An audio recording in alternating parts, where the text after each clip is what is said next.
السلام علیکم ورحمۃ اللہ وبرکاتہ۔ معزز سامعین کرام، امید کہ آپ بخیر و عافیت ہوں گے۔ کئی دنوں کے بعد پھر ایک ویڈیو بنانے کی ضرورت پیش آ گئی۔ ایک بندے نے بہت ہی اہم سوال کیا تھا، تو جس کی وجہ سے میں نے مناسب سمجھا کہ ویڈیو کے اوپر ریکارڈ کی جائے اور اس کو نشر اور رسائی کی جائے تو عوام الناس کے لیے بہت ہی زیادہ بہتر ہوگا۔ جس کو عوام الناس ثواب کا چیز سمجھتے ہیں اور وہ ثواب سمجھ کر اس کو کرتے ہیں کہ کل قیامت کے دن اس کے اوپر ہم کو اجر ملے گا، اللہ کی طرف سے انعام ملے گا، لیکن حالانکہ اس پر کوئی انعام نہیں، کوئی وعدہ نہیں، کوئی اجر نہیں، کوئی ثواب نہیں۔ تو بہت ہی اہم سوال تھا، دو سوال کیے تھے، اس میں سے ایک سوال یہ کہ اس دور میں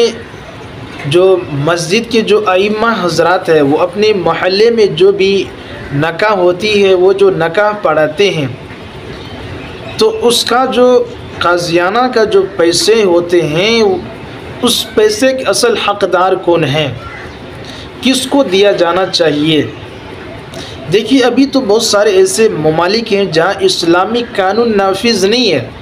بہت سارے ایسے بھی ممالک ہیں جو اسلامک کنٹری یعنی اسلامی سلطنت، اسلامی حکومت کہلاتے ہیں، لیکن وہاں بھی اسلامی قوانین نافذ نہیں ہے۔ تو اس لیے اور اس وجہ سے اس دور میں جہاں کہیں بھی جو مسجد کے ائمہ حضرات ہیں جو اپنے حلقے میں، جو اپنے محلے میں وہ جو نکاح پڑھاتے ہیں، وہ جو نکاح کا جو قاضیانہ، وہ نہیں قاضی یعنی جہاں اسلامی حکومت ہوتی ہے وہاں ایک کسی بڑے شہر کے قاضی متعین کیے جاتے ہیں حکومت کی جانب سے، اور وہ پورے جہاں تک ان کا حدود ہوتا ہے، ایریا ہوتے ہیں، اس پورے حدود کے اندر جو وہ قاضی شہر جا کر نکاح پڑھاتے ہیں اور وہ قاضیانہ کا پیسہ اس قاضی شہر کا ہوتا ہے۔ لیکن اس دور میں، اس وقت میں جہاں کہیں بھی جو مسجد کے ائمہ حضرات ہیں اور وہ اپنے محلے میں جو وہ نکاح پڑھاتے ہیں وہ قاضیانہ کا پیسہ وہ مسجد کے امام کا ہوتا ہے، یعنی قاضی صاحب کے وہ پیسے ہیں۔ یہ پیسے مسجدوں میں استعمال نہیں ہونا چاہیے، یہ پیسے مدرسوں میں استعمال نہیں ہونا چاہیے، یہ پیسے کسی دوسری جگہ استعمال نہیں ہونا چاہیے۔ ہاں، استعمال اسی صورت میں اور اسی وقت ہو سکتی ہے جبکہ وہ جو ائمہ ہیں جنہوں نے نکاح پڑھایا، جو قاضی ہیں، جب ان کی اجازت ہو تو ہی استعمال کر سکتے ہیں کہیں۔ اگر ان کی اجازت نہ ہو تو آپ زبردستی جبراً مسجدوں میں، مدرسوں میں یا کسی اور دینی اداروں میں استعمال نہیں کر سکتے۔ یہ پیسے جو اس امام کا، اس قاضی کا حق ہے، اگر کوئی آدمی ایسا کرتے ہیں، اس کو حق کو دباتے ہیں یا اس کو کہیں دوسرے جگہ جبراً استعمال کرتے ہیں تو یہ ان کے ساتھ ناانصافی ہو رہی ہے، یہ ان کے ساتھ جو ہے ان کے حق کو چھینا جا رہا ہے۔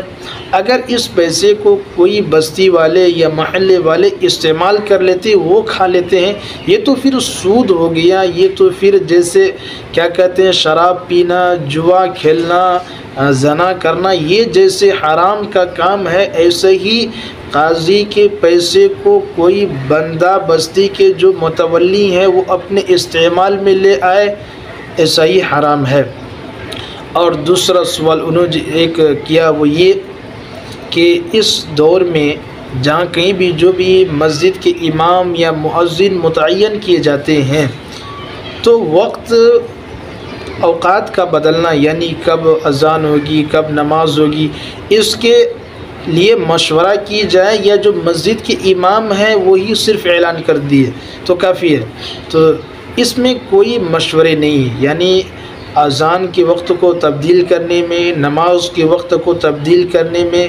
جو اس میں کوئی مشورہ نہیں ہے۔ جو مسجد کے ائمہ ہیں، جو مسجد کے مؤذن ہیں، وہ خود ہی کیلنڈر کو دیکھے اور وہ خود ہی اس کا اعلان کر دے، اس میں کوئی مشورہ وغیرہ نہیں ہوتا، یہ سنت نہیں، یہ خلاف سنت ہے۔